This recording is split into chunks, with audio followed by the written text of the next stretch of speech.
Hi guys! So today I'm going to read you the first chapter, or a couple of chapters maybe, from The Last Chance Hotel by Nicki Thornton. Okay, chapter 1, The Last Chance Hotel. In the kitchen of The Last Chance Hotel, the loudest sound you were usually likely to hear was the gentle bubble of a lone egg coming to the boil. But today, the air was alive with yells from Henry Mould, the balding chef bent double with old age, barking out orders as he hobbled around the kitchen.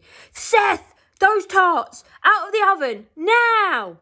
yelled Henry, causing kitchen boy Seth to twist around on his spindly legs and hurtle to the other side of the kitchen. All around him the air was filled with the smell of garlic butter and roasting meat, and cloudy with the dust of flour, herbs and spices. Steam ballooned, jelly set, and saucepans bubbled. If ever Seth Seppi wished he could be even the teeniest bit magic, it was now.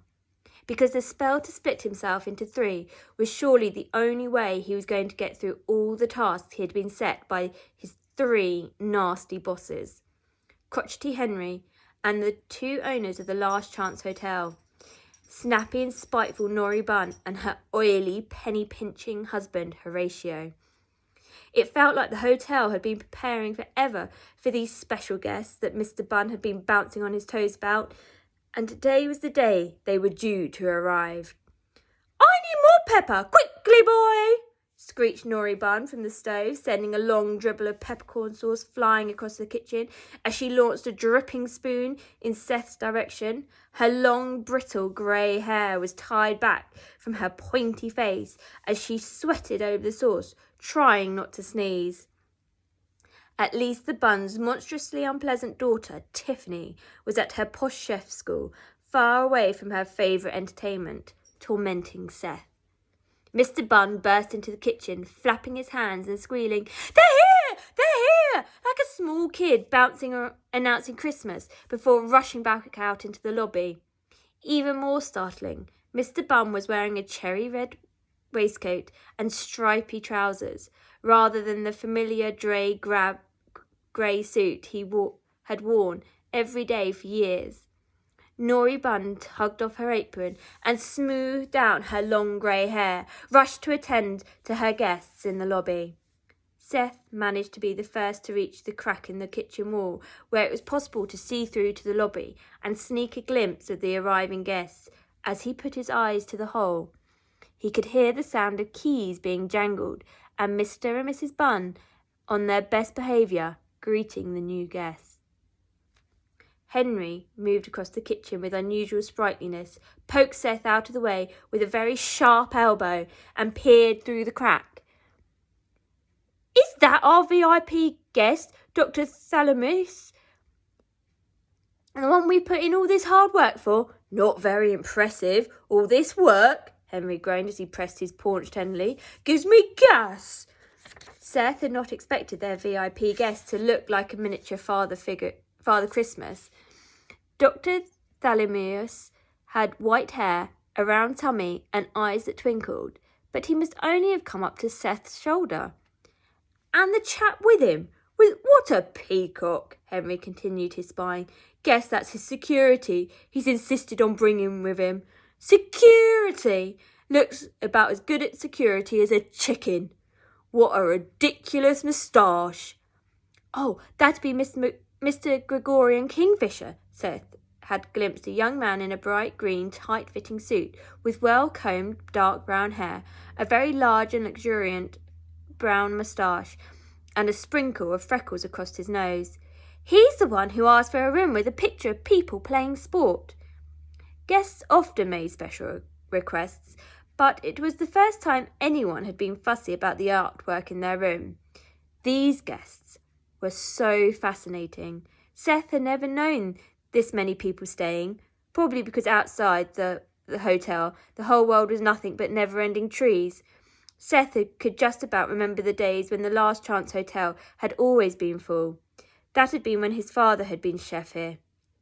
In those days, people had relished the challenge of travelling to so remote a place just for the reward of trying his famous cooking. Seth longed for a summons from Mr. Bunn that someone needed help with their bags so he could get a closer look.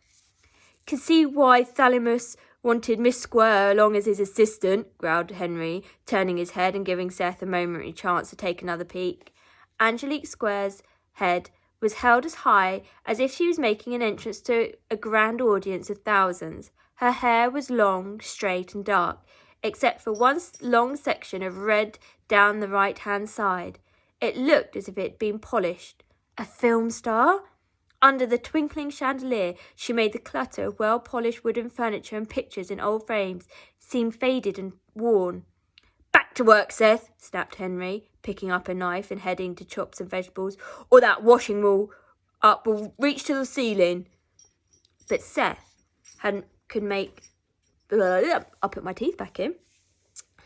But before Seth could make a start, Henry let out a cry, and the knife in his hand fell with a clatter to the cool flagstones on the kitchen floor.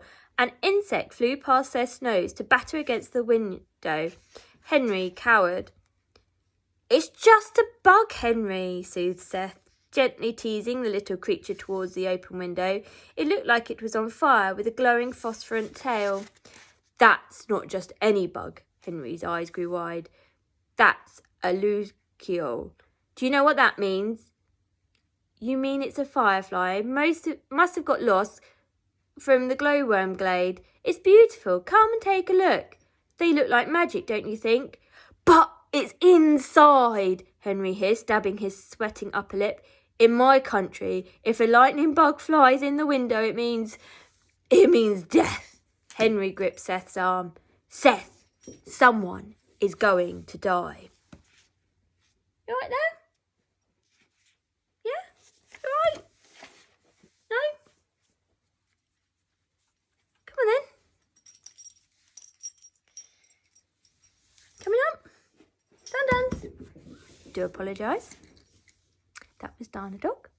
She's a bit shy. She's run off now. Do apologise. Dun-duns. No, she's gone. Sorry.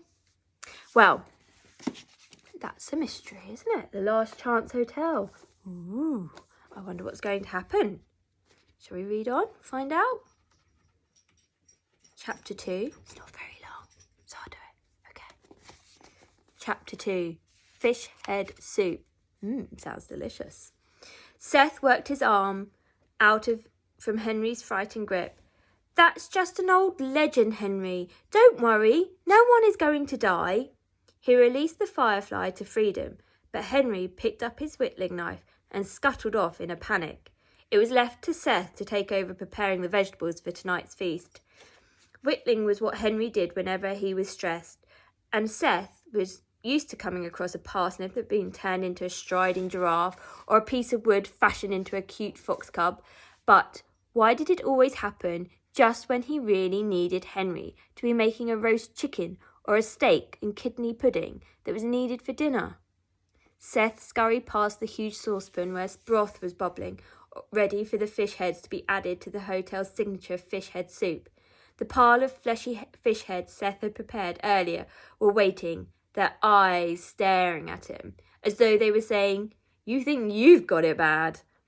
He skidded to a halt. His nose, taking in the aroma of stock and spices, was telling him something important. The broth wasn't quite right, and his nose was never wrong.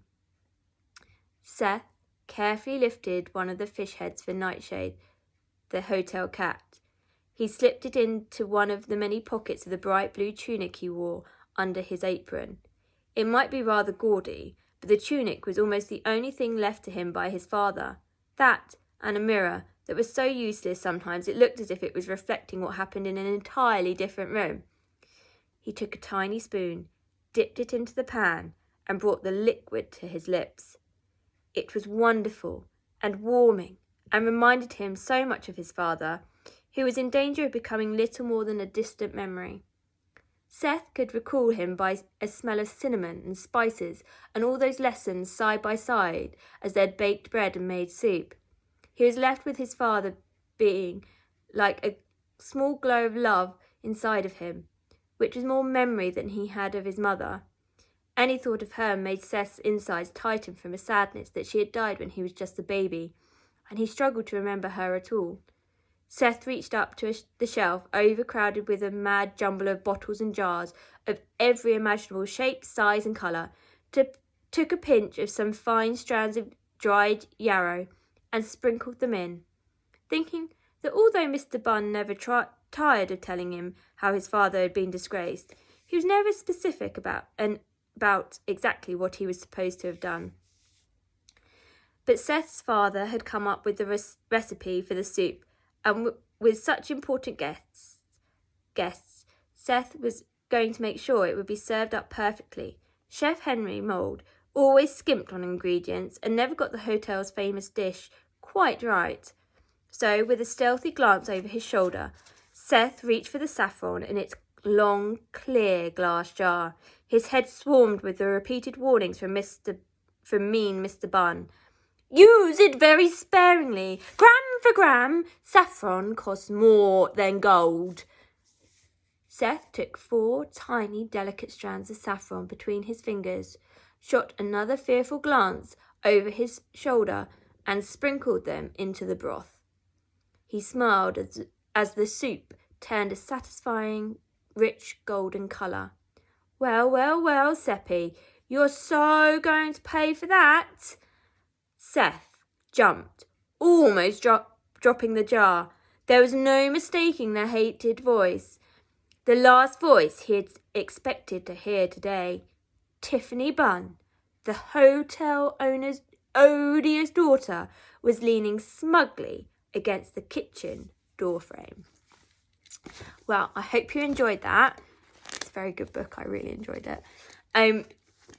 Again, Last Chance Hotel by Nicki Thornton. I hope you enjoyed it. I do apologise for the interruption midway through with Dana Dog. See you all soon. Bye. Stay safe.